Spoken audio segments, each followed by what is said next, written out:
আসসালামু আলাইকুম। কাজকে কখনো ছোট করে দেখতে নাই। কাজ যেটাই হোক না কেন, হোক আম বেচা, জাম বেচা, কৃষিকাজ, যেই কোনো কাজই হোক না কেন, কাজকে কখনো ছোট করে দেখবেন না। তাহলে আপনি কোনোদিনই সফল হতে পারবেন না। কেননা মানুষ ছোট থেকেই কাজ করতে করতে তাদের এক্সপিরিয়েন্স হয় এবং তারা একসময় বড় পর্যায়ে পৌঁছাতে পারে। কেউ কখনোই প্রথম ধাপেই একদম বড় হতে পারে না। প্রতিটা মানুষের জীবনেই স্বপ্ন থাকে তারা কোনোদিন বড় কিছু করবে, কিন্তু সেই বড় কিছু করার লক্ষ্যে পৌঁছানোর আগে তাদের উচিত ছোট ছোট কাজ দিয়ে তাদের জীবন পথ শুরু করা। তো প্রায় 2 মাস আগে আমি কিছু মুরগি কিনেছিলাম, প্রায় 120টার মতো, এবং 140টার মতন কোয়েল পাখি কিনেছিলাম।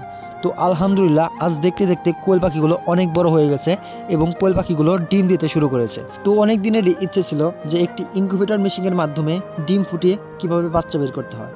তো সেই জন্য আমি একটি ইনকিউবেটর মেশিন কিনি অনলাইন থেকে। তো ইনকিউবেটরটি কেনার পর বেশ কিছু সমস্যার সম্মুখীন হতে হয় আমাকে। ইনকিউবেটরের মেশিনটি নষ্ট ছিল, অর্থাৎ কন্ট্রোলারটি নষ্ট ছিল। তাপমাত্রা সঠিকভাবে নিয়ন্ত্রণ করা যাচ্ছিল না, প্রায় 50 থেকে 60 পর্যন্ত তাপমাত্রা বৃদ্ধি পাচ্ছিল। তো তারপরে ইনকিউবেটরের কন্ট্রোলারটি খুলে আমি আবার পুনরায় ফেরত দিই এবং নতুন করে আবার অন্য একটি ইনকিউবেটর মেশিনের কন্ট্রোলার নিয়ে আসাই। তো তারপরে কন্ট্রোলারটা নিজেই আমি সেট করে আর্দ্রতা আর তাপমাত্রা সঠিকভাবে পরিমাপ করে সেট আপ করে তারপরে আমি ডিমগুলোকে ইনকিউবেটর মেশিনে দিয়ে দিই। তো আলহামদুলিল্লাহ 120টি মোট ডিম দিয়েছিলাম।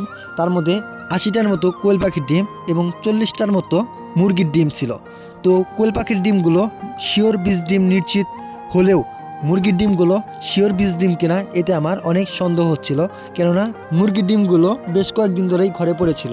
তো ঘরে পড়ে থাকা ডিম কি বীজ ডিম, আদৌ কি বাচ্চা ফোটাতে সক্ষম হয় কিনা এটা আমার জানা নেই। এই জন্য ডিমগুলো দিতে আমার ভয় হচ্ছিল যে আদৌ বাচ্চা ফুটবে কি না। তো সবাই আমার জন্য দোয়া করবেন। আসসালামু আলাইকুম।